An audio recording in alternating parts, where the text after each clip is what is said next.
জন আমার কাছে এসেছেন, আমি ভিডিও করব না, তবু ওনারা বলছে প্রকাশ দা আমাদেরকে একটু ভিডিও করুন। তোমার নামটা বলো, কি নাম? আমার নাম আকাশ পাল। আকাশ পাল। তোমার নামটা বলো। কাবেরী পাল। কি পাল? কাবেরী পাল। কাবেরী পাল, ভেরি গুড। তোমরা কোথা থেকে আসা হয়েছে তোমাদের? আমরা পূর্ব মেদিনীপুর থেকে পাঁশকুড়া। পূর্ব মেদিনীপুরের পাঁশকুড়া থেকে আসা হয়েছে। বেশ, আমার খুব ভালো লাগছে এসে। আর আসার উদ্দেশ্য কি আমার সঙ্গে দেখা করার জন্য? হ্যাঁ দাদা।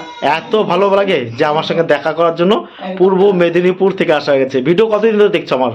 আপনার ভিডিও আমি 1 মাস আগে থেকে, তার আগে থেকে দেখতাম। হ্যাঁ। বেশ কিছু এখন দেখছি 1 মাস আগে থেকে পুরো প্রত্যেকটা ভিডিও দেখে যাচ্ছি। পূর্ব ভিডিও দেখছেন? হ্যাঁ, দর্শকদের আপনি কি বলতে চাইছেন ভাই, কি বলতে চাইছো? এটাই যে দাদার কাছে এসুন, অনেক ব্যবহার ভালো। হ্যাঁ। এবং কি আপনার কাছে আসবেন, হ্যাঁ। কোনো রেজিস্ট্রেশন ফিস নেবে না। হ্যাঁ। আসুন নির্দিষ্ট নির্ভয়ে টাকা দেখিয়ে যান, টাকা নিয়ে যান, কোনো চাপ নেই। কোনো চাপ নেই। না। আর কয়েন ও নোট বিক্রি করার জন্য টাকা পয়সা লাগে না। কোনো রেজিস্ট্রেশন ফিস কিছু লাগে না। কিছু লাগে? তুমি বিয়ে করেছো কবে ভাই? বিয়ে করেছি আমার এখন 1 বছর হয়নি, জুন হলে 1 বছর হবে। বেশ, জুন হলে 1 বছর হবে। যাক, তোমরা বিয়ে করে নিয়েছো। আর আমি আর মা, আমার বাবা তো নেই, বাবা মারা গেছে আজ ও 5 বছর হয়ে গেছে। কিছু পুরনো কয়েন নিয়ে এসছেন আমার কাছে। সেই কয়েনগুলো আমি দর্শকদের দেখিয়ে দিয়েছি কি ধরনের কয়েন ওরা নিয়ে এসছেন। যে কয়েনগুলো নিয়ে এসছে সেগুলো আমার দর্শকদের দেখিয়ে দিন। এইরকম হলুদ কয়েন, ভালো করে শুনবেন। ইওলো কয়েন, 5 টাকা 10 টাকার ইওলো কয়েন। এই কয়েনগুলো কিন্তু কখনোই বিক্রি করতে পারবেন না। এই কয়েন যদি আপনারা বিক্রি করতে পারেন তাহলে আপনারা কিন্তু কোটি কোটি টাকার মালিক হয়ে যাবেন। ভালো করে শুনবেন, তাই এগুলো কখনো কিন্তু বিক্রি হয় না। হ্যাঁ, এই কয়েনের সম্পর্কে যেগুলো আমরা বলবো যে এই কয়েনগুলো দামি, সেই কয়েনগুলো কিন্তু আপনারা আমাদের কাছে বিক্রি করতে পারবেন। ভালো করে শুনবেন, সব কয়েন কিন্তু দামি নয়। যে কয়েনগুলো আমরা বলবো সেই, এই যে দেখুন, এই যে 10 টাকার ক্রোশ দেওয়া যে কয়েনগুলো দেখতে পাচ্ছি আমরা, এটা কত? 2007 সাল। এই 5 সাল, এটার মধ্যে শুধুমাত্র 2005 সালই কেনা হয়। এখানে 2005 লেখা থাকবে সেই কয়েনটা। আর বাদ বাকি, আর যেগুলো আমরা বলবো যে আমরা কিনি সেই কয়েনগুলো কিন্তু যাতে এই ধরনের হলুদ ইয়েলো কয়েন বা 1 টাকার স্টিলের কয়েন বিক্রি করতে পারবেন না। এগুলো কখনো বিক্রি হবে না। আমরা যেগুলো বলে দিচ্ছি, মেনশন করছি, সেগুলো কিন্তু আপনারা বিক্রি করতে পারেন। আর কয়েন ও নোট বিক্রি করার জন্য কোনো প্রকার রেজিস্ট্রেশন ফি হিসেবে টাকা, লাইসেন্স ফি হিসেবে টাকা ও পারমিশন ফি হিসেবে টাকা কাউকে প্রদান করবেন না। যারা টাকা চায় তারা সম্পূর্ণভাবে প্রতারক। আর আমি থাকি পূর্ব বর্ধমান মেমারি নিমো স্টেশন। নিমো স্টেশনে নেমে টোটো স্ট্যান্ডে বলবেন আমি প্রকাশের কাছে যাব। প্রকাশ, যে টোটোওয়ালা দাদাওয়ালা থাকবে আপনাকে নিয়ে আসবে আমার কাছে। আর আমাকে, আমার ফোন নম্বর তো রয়েছে, আমার ফোন নম্বরে আপনারা আমাকে কল করবেন। আমার ফোন নম্বরটা আপনারা দরকার হলে লিখে রাখুন, 8609805260। আবার বলছি 8609805260। আর একটা ফোন নম্বর আমাদের আছে, সেটা হচ্ছে 9932183749। প্রতিদিন সকাল 7টা থেকে বিকেল 5টা পর্যন্ত আমি থাকি। আরেকবার আর আমার কাছে কয়েন ও নোট দেখানোর জন্য কোনো প্রকার টাকা পয়সা লাগে না। আমাদের নাম্বারটা আরেকবার লিখে রাখুন, 9932183749। আবার বলছি 9932183749। আরও কিছু কয়েন দেখতে পাচ্ছি, লুজ 1 টাকা সিঙ্গেল নোট। দেখুন 1 টাকা লুজ এরকম সিঙ্গেল নোট আপনাদের কাছে রয়েছে। এই দেখুন 4টে হরিণ আঁকা এস জগন্নাথের সিগনেচার দেওয়া। এইরকম 5 টাকার নোট কিন্তু প্রচুর পরিমাণে পাওয়া যায়। ভালো করে শুনবেন। আর এই কন্ডিশন কিন্তু খুবই খারাপ, নেতে গেছে নোট। নেতে গেলে কিন্তু সেই নোটের দাম কিন্তু ভালো হয় না।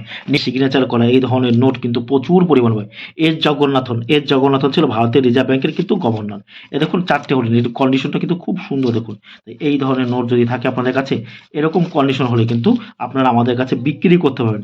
এখন এগুলো কিন্তু দাম খুবই কম, কিন্তু এগুলো খুব দাম। এগুলো 10 টাকা, 20 টাকা, 30 টাকা, 50 টাকা কিন্তু প্রতি নোট বিক্রি হয়। তাহলে একটা টাকাও কিন্তু আপনি বেশি পাবেন না। এই নোটের বান্ডিল হলে কিন্তু, তবে কিন্তু ভালো দামে কিন্তু আপনারা আমার কাছে বিক্রি করতে। তাই এই ধরনের দাম নোট কিন্তু আপনারা আমার কাছে বিক্রি, এখন এই ধরনের নোটের কিন্তু দাম কিন্তু খুবই কম। আর এই যে কন্ডিশনের নোট দেখুন, এটা যদি আপনাদেরকে বলি যেগুলো 20 টাকা দিন, আমি কিন্তু যদি বলি নিন এই কন্ডিশনে, আপনারা কিন্তু কেউ নেবেন না। কারণ আপনারা জানেন যে এই ধরনের নোট কিন্তু নোটের কন্ডিশন খারাপ হলে সেই নোট বিক্রি হয় না। আবার 1 টাকা লুজ সিঙ্গেল নোট আমরা যেগুলো বলবো দামি, সেগুলো কিন্তু আপনারা আমার কাছে। আর ময়ূর অঙ্কিত নোট নিয়ে ভালো করে শুনবেন, ভালো করে কিন্তু আমার ভিডিও দেখবেন আর ব্যাপারটা বুঝবেন। ময়ূর আঁকা, এটা পিকক বা পিএনও হতে পারে। ময়ূর আঁকা এই ধরনের 10 টাকার নোট বান্ডিল হলে তবে কিন্তু আপনারা আমাদের কাছে বিক্রি করতেন। এছাড়াও কিছু কিছু ময়ূরের নোট আপনাদের কাছে থাকে, সেগুলো আপনারা আমার কাছে নিয়ে আসবেন, আমি দেখে নেব। যদি আমার দামে পরিপূর্ণ হয় আমি কিন্তু কিনে নিতে পারি। দেখাবেন, আমার কাছে তো কয়েন নোট দেখানোর জন্য তো পয়সা লাগছে না, তাহলে কোনো অসুবিধা নেই। আর একটা কথা, নৌকো অঙ্কিত নোট, নৌকো আঁকাও কোনো প্রকারের নোট কিন্তু আপনারা আমার কাছে বিক্রি করতে পারবেন না। কারণ ওই ধরনের নোট কিন্তু আমি কিনি না, ভালো করে বুঝতে হবে। তারপরে আরও যে ছোট 1 টাকার কয়েন রয়েছে আপনাদের কাছে, ছোট 1 টাকা কয়েন, এই দেখুন এখানে রয়েছে ছোট 1 টাকা কয়েন। এই ধরনের কয়েন কিন্তু কলকাতায় একমাত্র চলে। আর আমাদের দিকে তো কিন্তু চলে না। তো এই ধরনের কয়েনও কিন্তু আপনারা আমাদের কাছে বিক্রি করতে পারবেন না। এই ধরনের কয়েন আপনারা নিয়ে কিন্তু আপনাদেরকে খরচ করতে হবে। তারপরে আরও কিছু কয়েন দেখতে পাচ্ছি, 2 টাকার কয়েন। এই 2 টাকা কয়েনের মধ্যে কোন কয়েনটা দামি? এই যে ম্যাপ, ইন্ডিয়ান ম্যাপ মানে রাষ্ট্রীয় একতা, ভালো করে বুঝবে। এটা আবার ধরে দেখাচ্ছি মানে আবার ভাববেন না যে এইগুলো আবার দামি। এই যে রাষ্ট্রীয় একতা, ন্যাশনাল ইন্টিগ্রেশন 1999, 1999 সালের রয়েছে, বিভিন্ন সাল রয়েছে, এগুলো 92 থেকে 2004 সাল পর্যন্ত কিন্তু এই কয়েনগুলো পাওয়া যায়। এই কয়েনের মধ্যে যে কয়েনটা দামি সেটা একটু দর্শকরা ভালো করে মন দিয়ে শুনবেন। এই ম্যাপ আঁকা, ইন্ডিয়ান ম্যাপ আঁকা, সেটা হচ্ছে কি 1992 সালের এই যে 9টা মিন্টের 2 টাকার কয়েন, 9টা মিন্ট, ভালো করে দেখুন, এটা 300, 500, 1000, 2000 টাকা কিন্তু প্রতি পিস আপনারা আমার কাছে বিক্রি করতে পারেন। আর কলকাতা মিন্টের এই যে 2004 সালের 2 টাকার কয়েন, কলকাতা মিন্ট, কিন্তু কলকাতা মিন্ট মানে কি 2004, তার নিচে কিন্তু কোনো প্রকার সাইন থাকবে না। এই যে দেখুন স্ক্রিনে যেটা দেখতে পাচ্ছেন 2004 সালের কলকাতা মিন্টের এই কয়েনটা কিন্তু দামি। আর 200, 300, 500, 700, 1000 টাকা প্রতি পিস আপনি বিক্রি করতে, আর বাদ বাকি কিন্তু সব কমন কয়েন, ভালো করে আপনাদের বুঝতে। আরও কিছু কয়েন দেখতে পাচ্ছি, টুক করে দেখে নিন। 8/7 এর একটা 1 রুপি ইন্ডিয়া, এই ধরনের কয়েন। তারপর হচ্ছে জর্জ 1 রুপি ইন্ডিয়া 1942, এই দেখুন 1 টাকার কয়েন, এই ধরনের কয়েন 200, 300, 400, 500 টাকা কিন্তু প্রতি পিস বিক্রি করা হয়, মানে আপনারা আমার কাছে বিক্রি করতে পারবেন এই ধরনের কয়েন। তাহলে 1 টাকাও কিন্তু আপনারা আমার কাছে বেশি পাবেন না। এখন বিভিন্ন কন্ডিশন অনুযায়ী কিন্তু এই ধরনের কয়েন কিন্তু বিক্রি হয়। 1962 সালের 1 টাকার কয়েন, 1962 সালের 1 টাকার কয়েনের মূল্য 50 টাকা, 70 টাকা, 100 টাকা কিন্তু প্রতি পিস বিক্রি হয়। তাহলে 1 টাকাও কিন্তু আপনি আমার কাছে বেশি পাবেন না।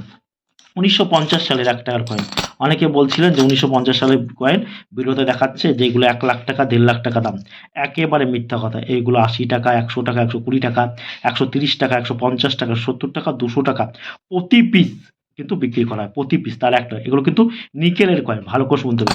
আরও কিছু কয়েন আমরা দেখতে পাচ্ছি, এই দেখুন জর্জ 6 কিং এর কিন্তু একটা 1 রুপি কয়েন, এখন কন্ডিশন কিন্তু খুব খারাপ। তারপরে আরেকটা কয়েন আপনাদেরকে দেখাবো, সেই কয়েনটা না দেখালে কিন্তু, এই দেখুন ভালো করে দেখুন, এই যে একটা কয়েন রয়েছে ইন্ডিয়ান এয়ারফোর্স প্লাটিনাম জুবিলি, ভারতীয় বায়ুসেনা 1932 থেকে 2000 সাল প্লাটিনাম জুবিলি। এই দেখুন, এই যে আগের বায়ু প্লেন এরকম ছিল, এখন বর্তমানে এরকম হয়েছে। 2007 সালে কলকাতা মিন্ট থেকে কিন্তু এই কয়েনটা তৈরি করেছে, এই 2 টাকার কয়েনটা। এই ধরনের কয়েন যদি আপনাদের কাছে থাকে, বর্তমানে এই ধরনের কয়েনের দাম 300, 500, 700, 1500, এমনকি 2000 টাকা আপনারা পেতে পারেন। এখন এই মুহূর্তে দাঁড়িয়ে সত্যি কথা বলতে কি, জুন মাস এবং 2025 সালে বর্তমানে যা পরিস্থিতি, লোকের কাছে কিন্তু কয়েন ও নোট বেচা কেনার জন্য কিন্তু টাকা পয়সা লোকের কাছে কিন্তু এখন এই মুহূর্তে টাকা নেই, টাকার কিন্তু খুব সংকট সাধারণ মানুষের কাছে। সত্যি বলছি, দেখুন বিশ্বাস করবেন কিনা আমার কথাটা, যারা চাকরি এবং বড় ব্যবসা করে তাদের ক্ষেত্রে বাদ দিয়ে সাধারণ পাবলিক যারা আপনার এবং আমার মতো, তাদের কাছে কিন্তু পয়সা এখন যা সংকট চলছে, যে মানুষের প্রচণ্ড সংকট চলছে। যারা চাকরি করে ব্যবসা করে তাদের ক্ষেত্রে কিন্তু আলাদা ব্যাপার। তাই বলছি, কয়েন ও নোট, একটা 2 টাকার কয়েন সরকার তৈরি করছে কিন্তু 2 টাকা হিসেবে, আমরা কিনি বলেই মানে এই কয়েনগুলো দামি, সব কয়েন কিন্তু দামি না। আরও ভিডিওটি ভালো লাগলে অতি অবশ্যই আমার চ্যানেলটা সাবস্ক্রাইব করবেন। আপনাদের জন্য আমি প্রতিনিয়ত এরকম নিত্য নতুন কয়েন ভিডিও নিয়ে আসবো, যে ভিডিওতে আপনারা বিভিন্ন কয়েন সম্পর্কে জানতে পারবেন। এই যে বীর দুর্গা দাসের 1 টাকার কয়েন। আর আমাদের ভিডিওটি শেষ পর্যন্ত ধৈর্য ধরে দেখার জন্য সকলকে আমাদের টিমের পক্ষ থেকে অসংখ্য ধন্যবাদ। সবাই ভালো থাকবেন, আর আমার চ্যানেলটা সাবস্ক্রাইব করবেন ও শেয়ার করবেন, ফলো করবেন। ধন্যবাদ।